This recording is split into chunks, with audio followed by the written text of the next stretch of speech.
नमस्कार, मैं हूं MS रावत और आज हम डिस्कस करेंगे कि EPS में ज़्यादा पेंशन के विकल्प के लिए क्यों 2 बार सोचने के लिए कहा जा रहा है। हमारा प्रेजेंटेशन होगा कि mathematical analysis why we should not contribute further in employee pension scheme EPS 95। एक बार आप सभी का SR इन्वेस्टमेंट एकेडमी में स्वागत है। कुछ दिन पहले हमने एक कर्मचारी पेंशन योजना पर एक वीडियो बनाया था कि 3 दशक से खुलेआम हफ्ता वसूली करती आ रही है कर्मचारी पेंशन योजना, और इसमें EPS और EPF के बारे में डिटेल से बताया गया। तो अगर आप उसमें इंटरेस्टेड हो तो इस लिंक पे उसे देख सकते हैं। प्रेजेंट इसमें हम खाली वो करेंगे, मैथमेटिकल कैलकुलेशन करेंगे और देखेंगे कि वो आपको डिसाइड करना है कि ये सही है कि नहीं। सबसे पहले मैंने एक केस हिस्ट्री लेके 95 में EPS शुरू हुआ और 2020 में जो सुपरनेट हुए उनको करीब करीब 26 ईयर 1250 के हिसाब से उनको हर साल 15,000 रुपीज़ जो है कंट्रीब्यूट करना पड़ा, और कुल मिला के जो क्यूमुलेटिव कंट्रीब्यूशन है वो 3,90,000 इंडिविजुअल जो एम्प्लॉई है उसका EPF से निकल के EPS में चला गया। और जो प्रेजेंट डे वैल्यू है वहाँ लगता 3,90,000 ही गया, लेकिन जो प्रेजेंट डेट वैल्यू का जो 6% के हिसाब से हमने अप्रिशिएट करके देखा है, and at the time of retirement 1/4/2021 उसने कुल मिला के अगर वो पैसा 6% के हिसाब से भी रखता कहीं पे तो उसको मिलता करीब करीब 9 लाख रुपया। तो रिटायरमेंट के टाइम 9 लाख रुपए हमारे गए EPF में।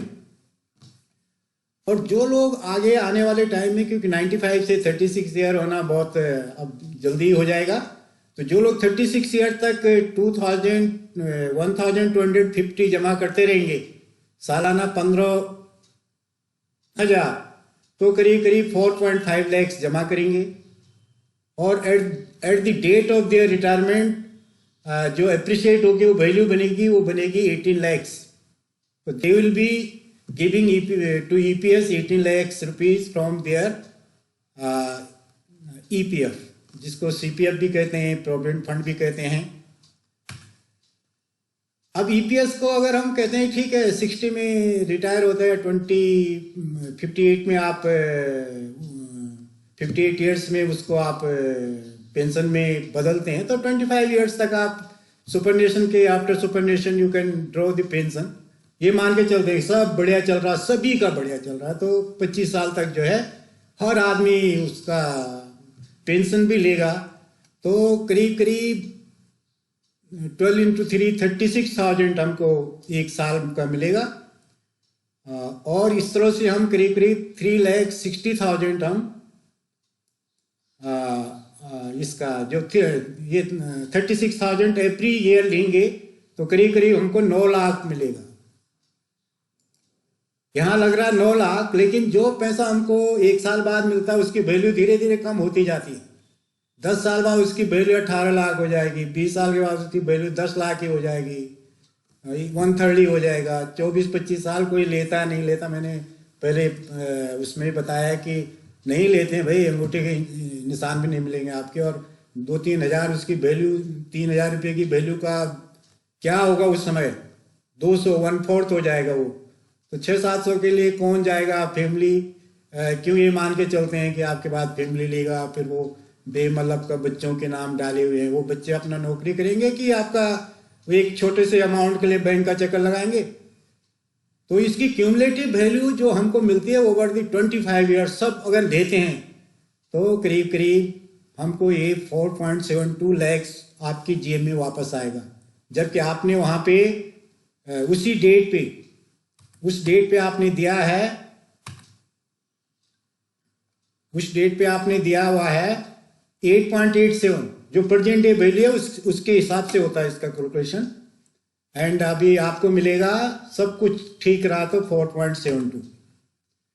अब आप ये लगाइए कि पेंशन जो 3,000 मिल रही 36,000, वो तो कुछ भी नहीं मिल रही है। वो जो 9 लाख रुपए हमने दी उसकी प्रेजेंट डे वैल्यू के हिसाब से उसी डेट पे अगर हम 5,000 की पेंशन लेते हैं, वो पेंशन 5,000 भी होती, 1,250 रुपीज जो हमारे काटे गए उसके अगेंस्ट में, तो 60,000 पर मंथ पर ईयर भी होता तो ठीक है। उसमें हमें तो भी उसकी जो पीडीबी है, प्रेजेंट डे वैल्यू है, वो मिलती 7.87, जबकि हमने उनको 8.87 समथिंग दिया है। तो 9 लाख देके 8 लाख, ठीक है, 1 लाख जो उनका service charges and all that, तो कम से कम बिना किसी कंट्रीब्यूशन के तो हमारा 5,000 होनी चाहिए थी 3,000 की जगह, तो ताकि हम सालाना 60,000 मिले। तो आप ये देखिए कि ये तो पूरा मैंने उस प्रेजेंटेशन में लगाया था कि कहा था कि ये सेन मारी हुई है। 3-4 करोड़ लोगों का पैसा पड़ा था ईपीएफ में, और उससे बेमतलब जो है 1,250 रुपये लेके और एक बड़ा कॉर्पस तैयार किया गया। आप 4 लाख का भी लगाए, 4 करोड़ भी लगाए, और 1,250, 12/48, 5,000 करोड़, तो करीब करीब 50 अरब रुपया एक अकाउंट में डाला गया है। वो जिस तरह भी यूज हुआ होगा, ठीक है, हम कहते हैं सरकारें अपना काम करते हैं, लेकिन हमको अगर ऑप्शन मिलता तो हमें क्या करना चाहिए?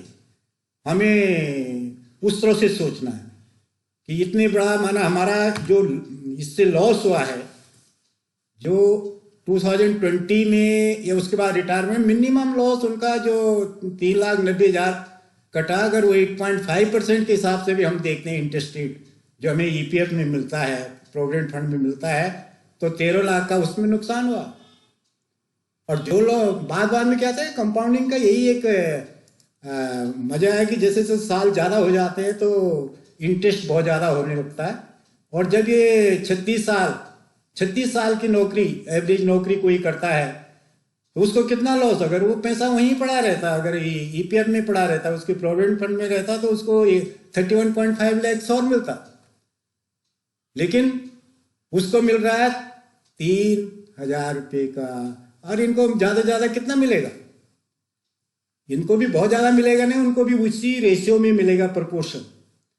और अभी जो भी बातें हो रही हैं कि ठीक है, कोर्ट ने कहा है कि आप बढ़ाना चाहते बढ़ाओ, लेकिन फ्री में देंगे क्या? फ्री में नहीं दिया, जबकि ऑलरेडी हमारा पैसा वहाँ है, उसी का पैसा उसी से मिलना चाहिए था, 5,000 रुपये कम से कम मिनिमम। तो उसके लिए एडिशनल कंट्रीब्यूशन की बात तो एक हास्यास्पद लगती है। कोई भी उसमें कंट्रीब्यूट करना चाहेगा, ठीक है, उसकी मर्जी है। तो हम इससे डिस्क्लेमर यही है कि this presentation based mathematical analysis made for financial awareness only and not to influence individual decision. Thank you very much. और इस पर हम आगे भी छोटे मोटे प्रेजेंटेशन बनाते रहें, तो थोड़ा इसको लाइक एंड सब्सक्राइब कीजिए। एंड हमारी ओर से बहुत बहुत धन्यवाद।